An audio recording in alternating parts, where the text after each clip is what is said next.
I'm Andy White, founder of I'mSickOfSingle.com. And before I get started, I want all of my independent women to make some noise. I see y'all, I hear y'all, and today I'm going to teach y'all how to find Mr. Right. Because we're not taught that. As women, we are taught one universal thing about dating, and that is to wait. Wait for the man to approach you. Wait for the man to ask you for your number. And wait for the man to ask you on a date. And do you know what that truly teaches women? That everything in our love life is on a man's time and terms. Ladies, if you think that is asinine, because you don't wait for anything in your life, then it's time to bring that same level of confidence and proactivity that you bring to every other area of your life to your love life. Because the reason you can't find Mr. Right is not because you're not beautiful, and it's not because you don't bring valuable things to the table. The reason you can't find Mr. Right is because you are waiting on him to find you. And don't get me wrong, because I wholeheartedly believe in the scripture that says, "He who finds a wife findeth a good thing." My question to you, however, is what are you doing to be found?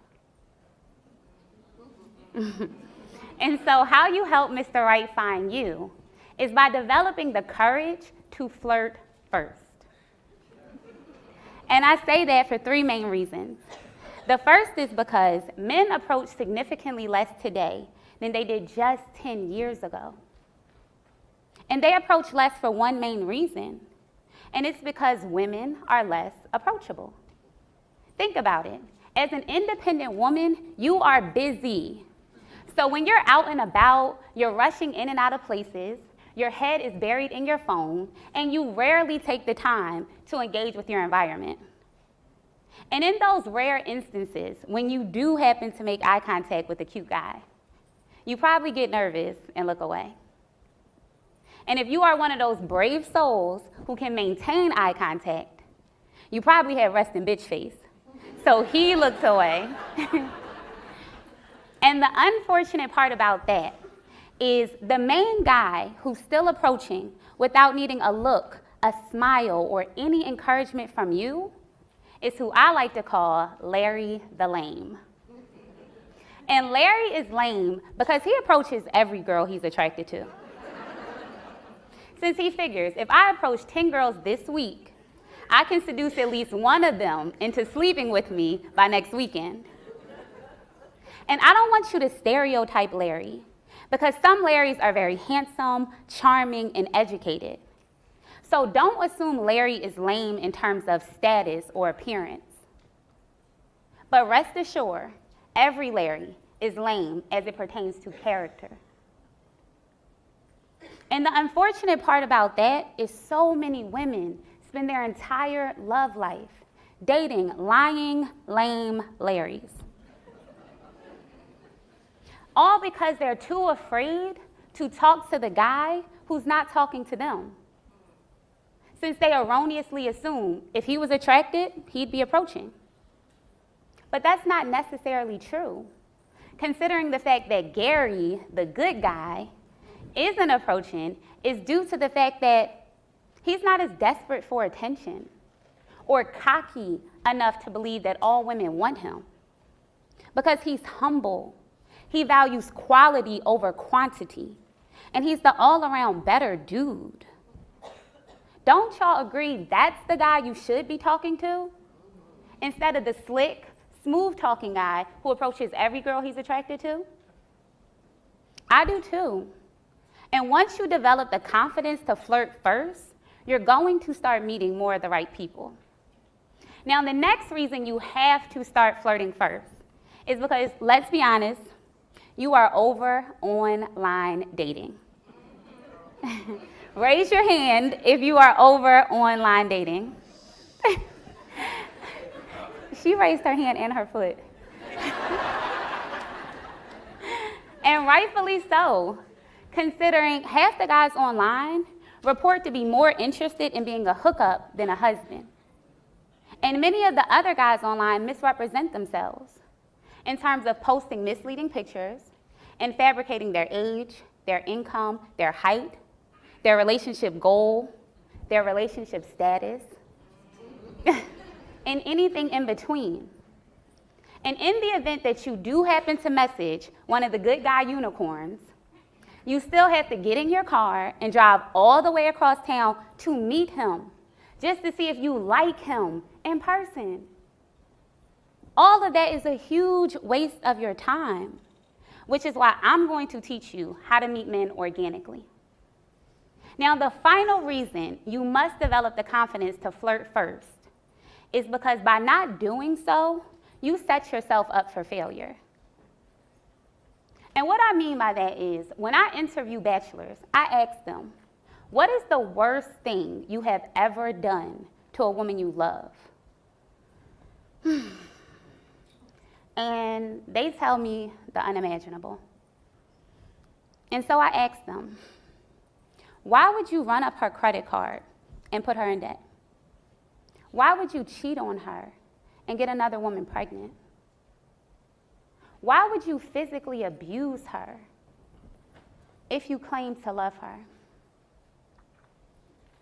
And they admit, it's because I knew she wouldn't leave me. And they confess to knowing that by looking at the way she dated him.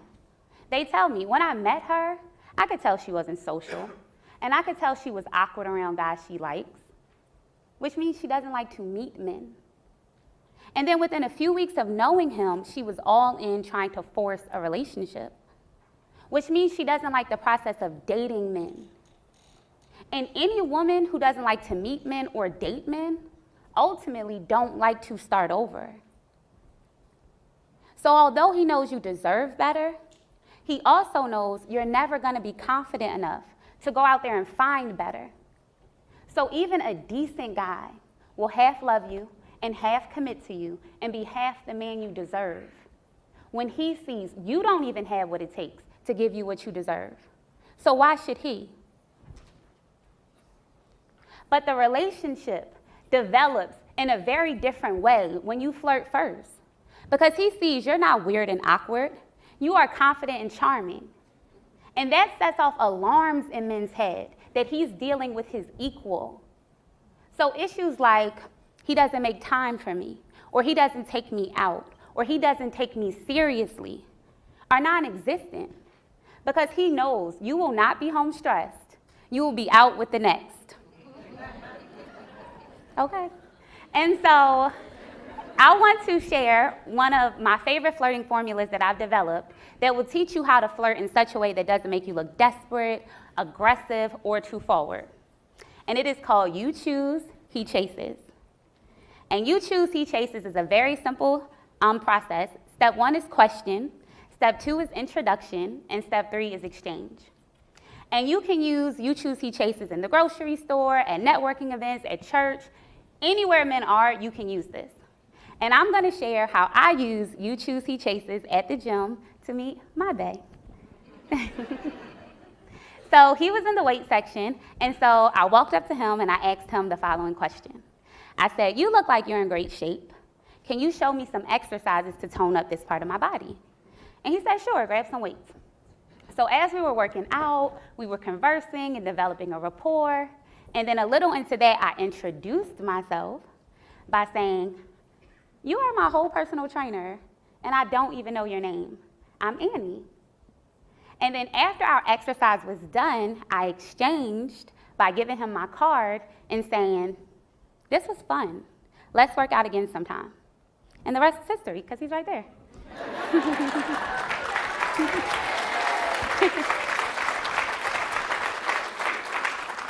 Now it's called You Choose, He Chases, because you saw someone you were interested in, and you chose him by starting the conversation very indirectly.